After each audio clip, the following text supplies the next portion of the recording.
says WNBA players could go on strike over salary and benefits. Career you choose, you should probably look at what the career earnings are of going into that field. What I'll also say is this: every single one of you WNBA players, you better pray that Caitlin Clark doesn't get injured, because she's keeping your league afloat. She did something nobody expected, and she did it live on Zoom in a no-holds-barred interview alongside WNBA legends Sue Bird and Diana Taurasi.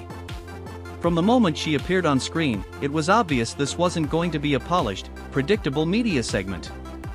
It was raw, unfiltered, and completely open, pulling back the curtain on everything from her adjustment to the WNBA, to locker room rumors, and even the intensity of those gritty college battles she came through. What's coming this year will still be on the rookie contract again. Mm-hmm. The ones that the year after, they gonna get more. They probably gonna be making more than us. No, they are. Who's that? I'm hurt. They are. Like, yeah.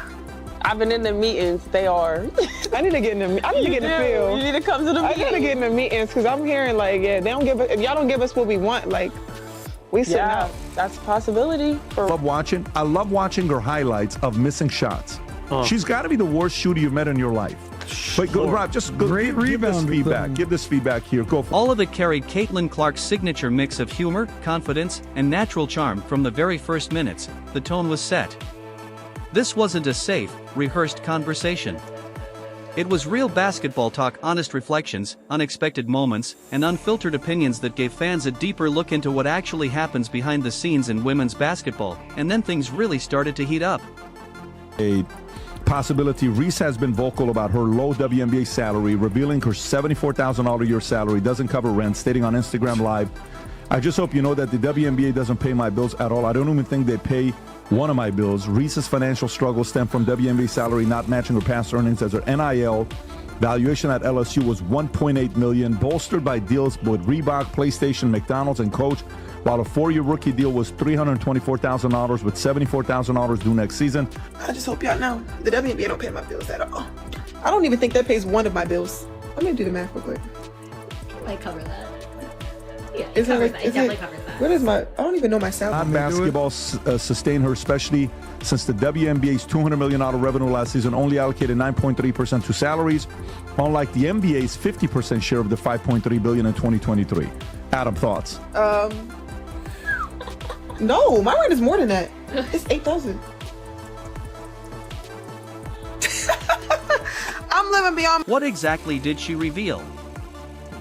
Why is the entire basketball world suddenly locked in on this interview? Caitlin didn't hold back. She touched on Paige Bueckers, reflected on Diana Taurasi, and even pushed back on rumors and narratives surrounding her team. This is the greatest Angel Reese layup you'll ever see. Here we go with the dump off, ba-da-dum-bum-bum. I'm loving it. Burn! Oh, she getting jiggy with it. Look at that, crisscross, zigging-zagging through the lane. Giddy up, yeehaw! Burn! Now I heard she's ambidextrous. That makes sense, cause she's equally doggy doo-doo with the right and left-handed layup. Burn! Professional basketball player needing to work on her layups is like a fish needing to learn how to breathe underwater. It doesn't make sense. Reese's Puffs! NBA and what's her name? Angel Reese. Do it. I fully support your right to strike. So other sports have done it. So other major sports have done it. Here's a quick list for you, PBD. I put this together. Biggest sports strikes in history. 1994, the MLB strike. It was the first time that the World Series was canceled. I remember. Mm-hmm. You remember that? In 1998, the NBA went on strike. They canceled the All-Star game for the first time. The NFL has gone on strike multiple times. 1982, 1987, 2000. The conversation stayed lively, unpredictable, and packed with moments that instantly went viral. One moment that instantly grabbed attention was the callback heard all over the internet. Here's the catch when you're going to go on strike. In 1994, MLB, NBA, NFL, what's the number one revenue sport in America? What do you think it is? The NFL. How much do you think they make? $17 billion. The NBA, a little over $11 billion. The MLB, also $11 billion. The NHL, alleged $150 to $200 million company. You're operating at a loss every single year. You've never made money. It's called a zombie company. You're subsidized. A year ago, Diana Taurasi had looked into the camera and delivered a now-famous warning directed at Caitlin Clark, words that quickly became part of basketball culture online. And fast forward to today, and the narrative feels very different. In the eyes of many fans, that warning didn't age the way it was originally intended. Clark's reaction said it all. You, Vinny, real quick, rapid fire. Go. WNBA stats. Here we go. You're a sports guy. How many teams are in the WNBA? 9? No, 13. How many games do they play? 80? 40. Damn it. Who won the championship this year and who played in the finals? The Florida Magics. No, the New York Liberty beat the Minnesota Lynx. Who? Exactly. MVP. She was unanimous. She got all the votes. Dylan Mulvaney. Yes. Yes. Aja Wilson. Oh. You just failed the test, I'm buddy. sorry. WNBA is coming for you. A slight smirk, a calm nod, and a confident expression that didn't need any explanation. It wasn't loud or aggressive.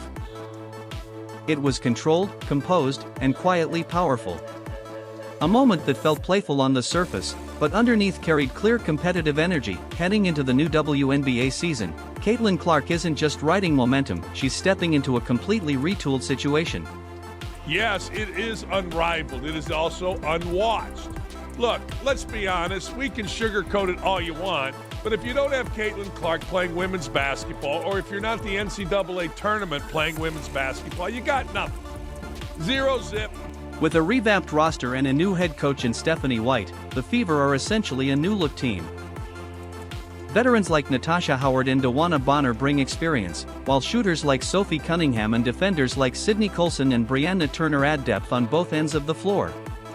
Clark is full. I'm not huge on like comparing the WNBA and the NBA. Like, I don't really think that's fair. Obviously, I think where the WNBA is right now is pretty incredible. I think a lot of people, or most people, would not believe it's in the place that it is right now. So I think when people always ask me this question, like where I think it'll be in 5 years, is like it's hard for me to answer because people didn't even think we'd be right here, right now. And I think really sky's the limit. I think you see, our TV numbers when we're on national television, we're averaging over 1 million viewers or whatever it is. All-Star Game, I think it was over 4 million viewers. Like, it's just really great numbers. So the more opportunities we're given, I think the more it's going to shine and get better and better. I think also the talent level in college is continuing to get a lot better, and as those players come into the league, it's going to continue to improve. We're adding 2 new teams next year, and then probably another team year after that. Yeah, more games, which I think will be good. It'll lengthen the season a little bit more. Viral clip of Draymond Green basically lecturing one of the greatest players in NBA history, WNBA history. I think it's Lisa. Aware of what's coming, more talent, more expectations, and far less time to build chemistry, but she's embracing every part of it, and her growth hasn't just been about learning systems or reading defenses. There's another layer to it. Clark has been open about the physical work she's put in. Strength training, finishing through contact, developing a floater, and improving her mid-range game. These aren't minor tweaks, they're the kind of adjustments that signal a player preparing to take a bigger leap. To the NBA, but I do feel like the pay gap would be something that, we could just take a donation around the NBA. Maybe one night y'all don't go to the casino. It's not about maintaining her level anymore. It's about expanding it. That mindset shift is what separates rising stars from players who eventually take over the league. What stands out most is her awareness. On this though, because it pisses me off. It pisses me off because I don't think there's anyone in America that supports the WNBA more than NBA players. 100%. The NBA players support the WNBA like the most. More than we probably support the. For someone still early in her professional journey, she already speaks and approaches the game like a veteran who understands the demands of leadership, pressure, and constant scrutiny. And by the way, maybe they should play hard, but not flagrant foul, Caitlin Clark, can be, the face of the league. They may not like it's the face of the league. There may be professional jealousies among players, but maybe at face of the league can help things go and get merch, people in seats, and a better TV contract. They're getting a TV contract improvement for the 26th season next year. She also addressed outside noise directly, shutting down rumors that had been circulating about the Indiana Fever locker room. Watch this here. To address the financial situation, I ask, the WNBA is, Rob, if you go up and ask the other question as well, ask, is it true that the WNBA makes money when they don't play? Is it true that the WNBA makes money when they don't play? Ask that question. What does that mean? Yes, in a way, the WNBA has historically lost money and receives financial support from the NBA, which means that the WNBA games are not played. The league can actually save money by avoiding operating costs. Did you guys understand what happened right there? Yeah. So WNBA makes money when so if they go on a strike, the NBA is like, awesome. That came up, which is their argument, which you have to kind of defend the argument that they're making. WNBA's attendance had a record-breaking high in 20 years with a total of 2.3 million fans. According to Clark, much of what gets said publicly doesn't reflect the reality inside the team, and when she reflects on competition, her mindset becomes even clearer. Viewership is higher, and they're asking for the money, and if the contract on the back end, the revenue, NBA gets 50+% to players, they do 9.3, there's an argument for it to be played. But you're right, if Caitlin Clark gets in, increase was from 2024 to 2023 in attendance in a year, 48%. That's massive for them. So that's the argument they're making. That's the Caitlin Clark effect. Phenomenon, yeah. Then, and when it comes down to merch from 23 to 24, they're up 601%. Then when it comes down to being broadcasted on ESPN, they average 1.2 million viewers per game, 170% increase. She doesn't just remember games, she remembers the pressure, the adjustments, and the intensity of facing elite programs like UConn. Every matchup felt like a test. There are hard-working women in the WNBA that are the stateswomen for their team. They're the lead player for their team, the face of the team, and they're out there doing it. But guess what? You know what the reality is? Until the team makes a profit. And by the way, everything you talked about last year is tremendous progress, and it puts them closer to making a profit. Because as soon as they're profitable, they can go on strike, and they can go from 9% of the revenue to 12% of the revenue to 15% of the revenue to 20% of the revenue. But if there's no possession mattered. And every time, legendary coach Gino Orima's system came with answers. Clark described those battles as mentally exhausting but highly educational, moments where small tactical decisions could completely change how the game unfolded. She explained how defenses constantly shifted, how pressure was applied full court, and how difficult it was to find rhythm against elite scouting in preparation. Nika Mall stood out for their relentless defense, making every possession feel like a challenge from baseline to baseline, but her respect doesn't stop at systems or coaches, it extends to individual players as well. When Paige Bueckers came up in conversation, Clark's tone noticeably shifted. She praised Bueckers' ability to score at all three levels, especially highlighting her mid-range game and overall versatility. The minute they are a profitable league, the players should do what baseball players and everybody else have done, is saying, sorry owners, you're making an awful lot of profit there. I think you should move us from 33 to 40% of total revenue. And that's the way it's worked in other leagues. But step one, there's got to be profit. Coming from Clark, who has dominated at every level herself, that level of respect carries real weight. Then the conversation shifted into something lighter, but just as revealing.